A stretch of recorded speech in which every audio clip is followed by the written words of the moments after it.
ମୁଁ ଆଜି ୟାଙ୍କୁ ଭୁଜିଆ ଖୁଆଇଦେଲି। ତ କାଲି ଯେ ଆମର ଚକୁଳି ପିଠା ହେଇଥିଲା ତ ମୁଁ ତାକୁ ନ କହିକି ସନ୍ଧ୍ୟା ଟାଇମ୍ରେ ମୁଁ ନିଜେ କରିକି ଖାଇ ଦେଇଥିଲି। ସେ ଦେଖିକି କହିଲେ କି ହଉ ଏକୁଟିଆ ଏକୁଟିଆ ଖାଇଦେଉଥା ମୋତେ ଦିଏ ନା। ତ ସେ ରାଗିକି ଯାଇକି ଦାଣ୍ଡରେ ବସିଥିଲେ। ତ ମୁଁ କହିଲି ତୁମକୁ ମୁଁ ଆଜି ଗୋଟେ ବଢ଼ିଆ ଜିନିଷଟେ କରିକି ଦେବି। ତ ସେ ଜିନିଷଟା କ'ଣ ସେ ଖାଇକି ପୁରା ଖୁସି ହେଇଗଲେ। ତ ସାଙ୍ଗମାନେ ଯଦି ଏପର୍ଯ୍ୟନ୍ତ ମୋର ଭିଡ଼ିଓଟାକୁ ଦେଖିଲେନି ତାହେଲେ ଭିଡ଼ିଓ ଗୋଟେ ଲାଇକ୍ କରିକି ଚ୍ୟାନେଲକୁ ସବସ୍କ୍ରାଇବ୍ କରିଦିଅନ୍ତୁ।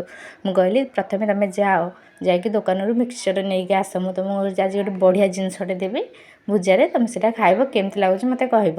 ତ ସେ ବାପ ପୁଅ ଯାଇକି ମିକ୍ସଚର ନେଇ ଆସିଥିଲେ। ମୁଁ ପ୍ରଥମେ କ'ଣ କଲି ଭୁଜାକୁ କାଢ଼ି ନେଲି, ସେଥିରେ ମିକ୍ସଚର ପିଆଜ କଞ୍ଚା ଲଙ୍କା ପକାଇକି ଆଉ ସୋରିଷ ତେଲ ପକାପକି କରିକି ସବୁ ଗୋଳାଗୋଳି କରିକି ଗୋଟେ ବଢ଼ିଆ ସେ ପୁରା ଟେଷ୍ଟ ହେଲା ବୋଲିକା ଗୋଟେ ଭୁଜାର ଗୋଟେ ଡିଶ୍ଟେ ତିଆରି କରିକି ତାଙ୍କୁ ନେଇକି ଦେଇଦେଲି। ଆଚ୍ଛା, ଆପଣମାନଙ୍କୁ ଭୁଜିଆ ଖାଇବାକୁ ଭଲ ଲାଗେ କି ନାହିଁ ମୋତେ କମେଣ୍ଟରେ ନିଶ୍ଚୟ ଜାଣିବା। ଆଉ କେଉଁ ଜିଲ୍ଲାରୁ ସବୁ ମୋ ଭିଡ଼ିଓ ଦେଖୁଛି ମୋତେ ବି କହିବ ସାଙ୍ଗମାନେ। ତ ରେଡ଼ି ହେଇଗଲା ଆମର ଭୁଜିଆ, ଚାଲ ଏବେ ନେଇକି ତାଙ୍କୁ ଦେବା। ସେ ଖାଇକି ତାଙ୍କର ରିଆକ୍ସନ୍ କ'ଣ ହେଉଛି ଦେଖିବା। ତ ମୁଁ ପଚାରିବାରୁ କେମିତି ଲାଗୁଛି ଭୁଜିଆଟା, କହିଲି କି ଭଲ ହେଇଛି। ମୁଁ କହିଲି ତମ ରାଗ ଶାନ୍ତ ହେଲା ତ। ରହିଲି, ଜୟ ଜଗନ୍ନାଥ।